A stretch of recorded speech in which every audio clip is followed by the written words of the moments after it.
Selamat pagi para penonton semuanya. Semoga para penonton semuanya selalu dalam keadaan sehat, selamat, dan selalu dalam lindungan Tuhan. Pada kesempatan ini, perkenalkan saya Teresia Dian Permatasari akan menyampaikan informasi penting mengenai dampak negatif dari pemakaian gadget yang berlebihan. Di sini saya akan menginfokan mengenai beberapa kasus yang terjadi pada anak yang berhubungan dengan kecanduan gadget. Oke, harap disimak dengan baik hal-hal penting ini, terutama bagi para orang tua dan para siswa itu sendiri, agar kita bersama-sama dapat menggunakan gadget secara bijaksana, ya. Oke, selamat menyaksikan. Maraknya kasus kecanduan gawai kalangan anak-anak dan remaja tengah jadi sorotan. Belasan anak di Jawa Barat dikabarkan mengalami kecanduan dan harus menjalani perawatan.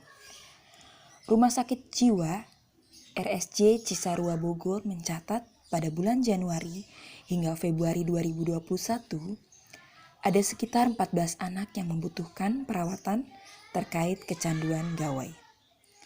Sementara pada tahun 2020, dari Januari hingga Desember, sekitar 98 anak yang menjalani rawat jalan karena kecanduan gawai. Wakil Gubernur Jawa Barat, UU Rushanul Ulum, menyebut ada berbagai macam penyebabnya, mulai dari stres hingga tidak punya teman. Namun yang pasti dampaknya cukup serius. Ternyata dampak dari ponsel gawai ini sangat luar biasa, sampai banyak anak-anak yang ketergantungan atau bahasa medisnya adiksi, kata UU pada hari Selasa 16 Maret 2021. Akhir Februari lalu, siswa SMP di Subang meninggal karena gangguan saraf. Keluarga meyakininya terkait kecanduan game. Namun, Ketua ID Cabang Kabupaten Purwakarta, Dr. Susilo Atmojo membantah. Disebutnya gangguan saraf tidak ada hubungannya dengan radiasi handphone. Terlepas dari kasus tersebut, ada banyak kasus fatal yang sempat viral dan dikaitkan dengan kecanduan game maupun gadget. Sebagian terkait langsung, namun sebagian lagi hanya koinsiden atau kebetulan. Berita pertama, anak meninggal karena gangguan saraf. Siswa SMP kelas 1 asal desa Salam Jaya, Pabuaran, Subang, meninggal dunia dengan diagnosa mengalami gangguan saraf. Pihak keluarga menyebut penyakit yang dideritanya dikabarkan akibat kecanduan bermain game online di telepon seluler. Remaja meninggal 23 Februari. Hal ini pun dibantah oleh Ketua ID Cabang Kabupaten Purwakarta, Dr. Susilo Atmojo. Menurutnya, gangguan saraf tidak ada hubungannya dengan radiasi handphone. Kecanduan gawai atau kecanduan bermain game berakibat kepada perubahan perilaku anak. Berita kedua, anak mengalami kejang-kejang. Pada Agustus 2019, seorang bocah di Magelang, Jawa Tengah mengalami kejang-kejang dan disebutkan pengidap penyakit saraf. Dalam video yang viral, remaja ini disebut mengalami kecanduan game online. Namun berdasarkan penelusuran, faktanya tidak seperti yang diviralkan. Bahkan keluarga keberatan dengan viralnya video yang tidak sesuai kenyataan tersebut. Kami dari pihak keluarga sangat menyesali video itu tersebar viral. Ini nanti akan berimbas pada kondisi psikis adik saya jika dia tahu video ini tersebar. Jelas Desi, kakak sepupu U, pada Detik Heart, Senin 26 Agustus 2019. Berita ketiga, anak buta mendadak. Masih dari 2019, remaja asal Kabupaten Asahan, Sumatera Utara viral di media sosial. Juga dikaitkan dengan kecanduan gadget. Disebutkan ia mengalami kebutaan karena kecanduan game online. Remaja tersebut mengaku dalam sehari bisa bermain game sampai 5 jam. Namun dokter spesialis mata dari Jairas Eka Jamal SPM dari Jakarta Eye Center JEC Cinere meragukan klaim tersebut. Menurutnya, kecanduan main game tidak bisa menyebabkan kebutaan mendadak. Berita keempat, seorang pria keracunan deterjen. Seorang pria di India tak sengaja meminum deterjen karena terlalu fokus bermain game di dalam kereta. Pria bernama Saurabh Yadav, 20 tahun, sedang melakukan perjalanan dengan temannya.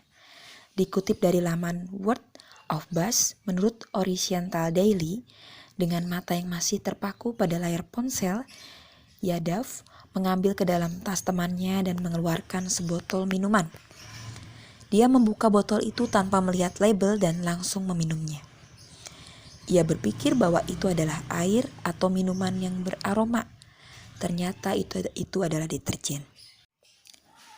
Seorang remaja mengalami pecah pembuluh darah otak. Pada September 2019, seorang remaja meninggal dan disebut-sebut akibat keseringan bermain game online. Penggunaan headset disebut-sebut menjadi pemicu pecahnya pembuluh darah di otak. Akibat kejadian tersebut, banyak yang mengaitkan antara penggunaan headset dan pecahnya pembuluh darah. Dokter spesialis saraf dari Rumah Sakit Pondok Indah, Dr. Rubiana Nurhayati, SPS, menyanggah spekulasi yang mengaitkan pemakaian headset saat main game dengan resiko stroke. Namun, bagi yang punya riwayat epilepsi, main game bisa jadi trigger atau pemicu kekambuhan. Seorang pelatih sepak bola meninggal karena penggumpalan darah. Pada Juli 2020, seorang pelatih sepak bola yang masih berusia 24 tahun meninggal karena trombosis vena atau pembekuan darah setelah menghabiskan waktu untuk bermain game di komputer selama lockdown akibat pandemi virus corona. Lois O'Neill sebelumnya terpaksa cuti pada bulan Maret 2020 dari pekerjaannya di Center Parcs dan memulai bermain game bersama teman-temannya untuk menghabiskan waktu. Tak disangka hobinya tersebut membuatnya meregang nyawanya.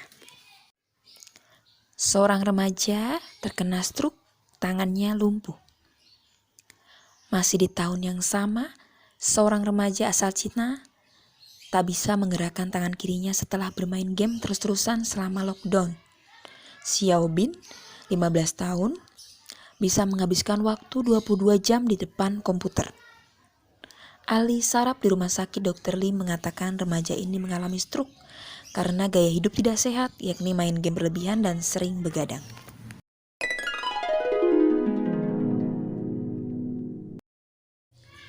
Oke, semuanya, tadi kita sudah menyaksikan mengenai berita-berita penting yang diakibatkan karena kecanduan gadget, dan kasus-kasus ini terjadi pada anak, ya, yang tidak bisa mengontrol gadget dengan baik, ya. Sungguh hal yang memprihatinkan karena kasus ini banyak terjadi pada anak, dan mereka merasakan dampak negatif dari tidak bijaksananya dalam menggunakan gadget, ya. Oke. Di sini saya akan menyampaikan beberapa tips, ya, agar anak tidak kecanduan gadget, terutama di zaman sekarang ini, ya, di zaman yang serba modern, serba teknologi. Oke. Tipsnya diantaranya yang pertama, ya, yang pertama perlunya edukasi waktu melihat layar. Jadi disarankan agar orang tua meningkatkan pengetahuan dan informasi pada anak terkait penggunaan gawai dan internet, ya. Jadi anak harus tahu, diberikan pendidikan mengenai durasi waktu dalam menggunakan gadget, berapa lamanya, ya. Kemudian prioritas yang diutamakan ketika melihat internet itu apa saja, tentunya yang dibutuhkan oleh anak, ya, sebatas untuk pendidikan dan hiburan, untuk jangka yang tidak terlalu lama. Kemudian selanjutnya edukasi yang diberikan adalah konten yang diakses. Konten itu isi ya, isi dari internet yang terdapat pada gadget, atau game-game online. Nah, isinya, kontennya tentunya yang berhubungan dengan anak ya, tidak berhubungan dengan hal-hal yang dewasa. Selanjutnya, orang tua itu perlu merekomendasikan pada anak untuk melihat layar tidak terlalu dekat ya, itu edukasinya. Nah, dan waktu yang baik untuk melihat layar pada gadget untuk anak yang berusia 2-4 tahun yaitu di bawah 1 jam dalam 1 hari ya. Kemudian untuk yang lebih dewasa, untuk anak yang lebih dewasa di atas 2-4 tahun itu biasanya tidak lebih dari 3 jam. Oke, itu yang pertama. Yang kedua, tips yang kedua adalah usahakan keseimbangan aktivitas ya. Keseimbangan aktivitas itu maksudnya orang tua, keluarga yang lebih dewasa ya, sebaiknya mendorong anak agar tetap aktif secara fisik ya. Jadi anak itu tidak hanya menghabiskan waktu dengan gawai, dengan gadget, tetapi seimbang dengan aktivitasnya juga aktif ya. Oke, jadi orang tua, keluarga harus menciptakan suasana yang nyaman di rumah sehingga anak terdorong untuk melakukan aktivitas fisik ya di rumah. Oke, selain di rumah boleh melakukan aktivitas fisik di luar rumah seperti di halaman, bermain dengan teman. Oke, jadi harus seimbang aktivitasnya antara penggunaan gawai dan aktivitas fisik anak ya. Oke, yang ketiga, kita harus memberikan sebagai orang tua atau keluarga, kita harus memberikan aturan yang jelas. Oke, misalnya aturan yang jelas itu bagaimana? Aturan jelas itu anak itu harus diberikan waktu kapan anak harus menggunakan gadget, jam berapa. Oke, waktunya apa itu waktunya siang, sore atau malam. Oke, kemudian setelah waktu di mana ya?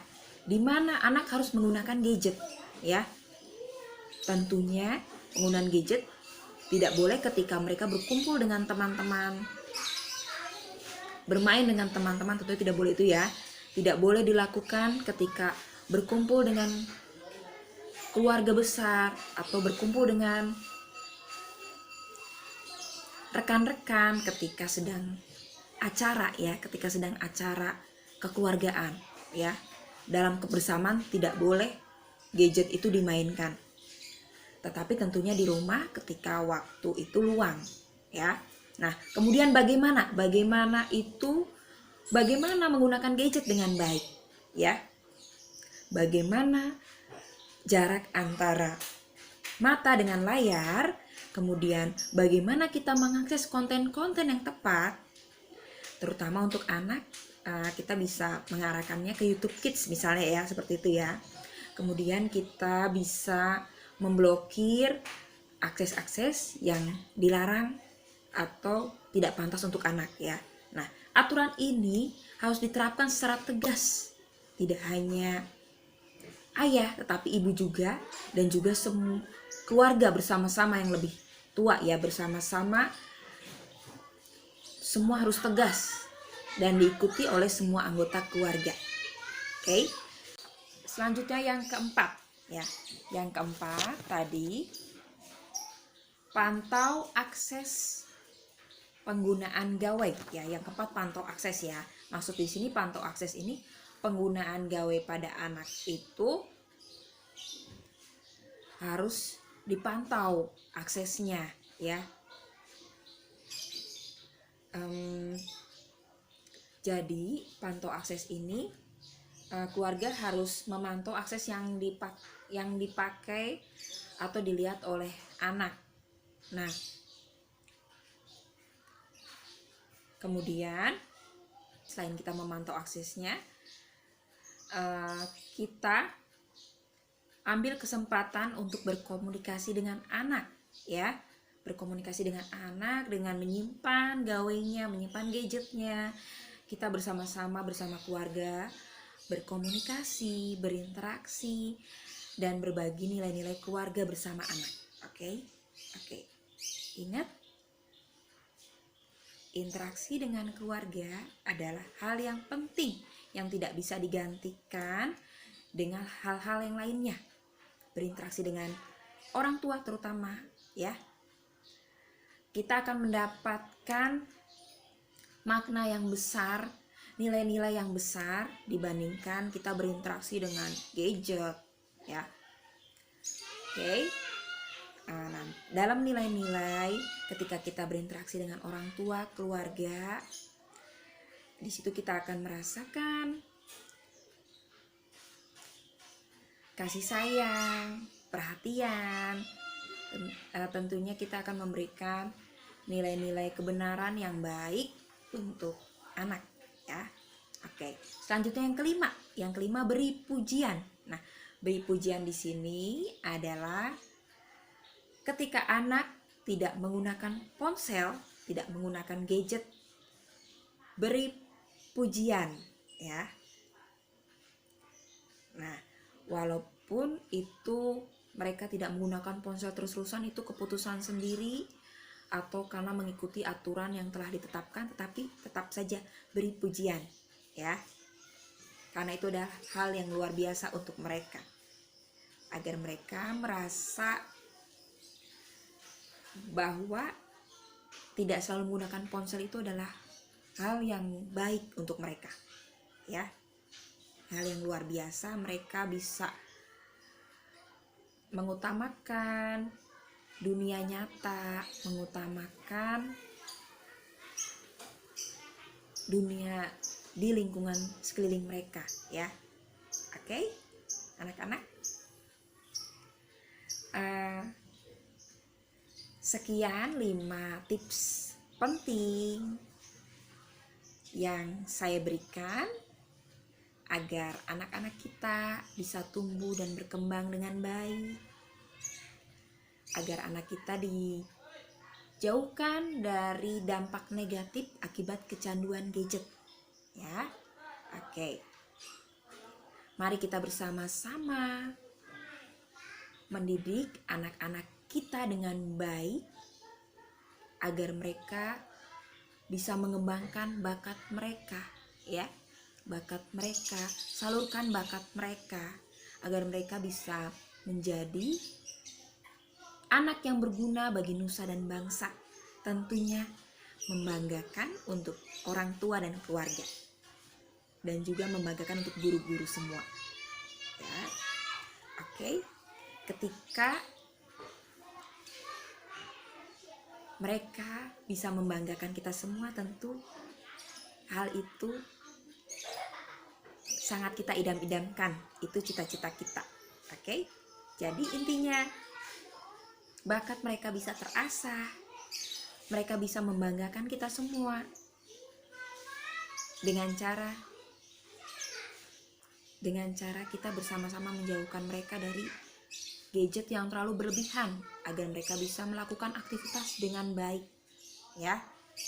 Aktivitas untuk mengembangkan bakat mereka dengan baik, dan tentunya mereka tidak lupa dengan sekeliling mereka, lingkungan sosial mereka. Oke, sampai di sini informasi yang saya sampaikan mengenai gadget, tips-tips juga untuk para orang tua, keluarga, guru-guru semua, agar kita semua bisa bekerja sama mendidik anak-anak kita dengan baik, untuk bersama-sama memajukan negara Indonesia ini, pendidikan di negara Indonesia ini dengan baik. Mari kita asah bakat mereka. Tidak kita biarkan mereka menggunakan gadget dengan tidak dipantau dalam waktu yang begitu lama. Oke, sampai di sini. Semoga bermanfaat informasi hari ini. Sampai jumpa semuanya.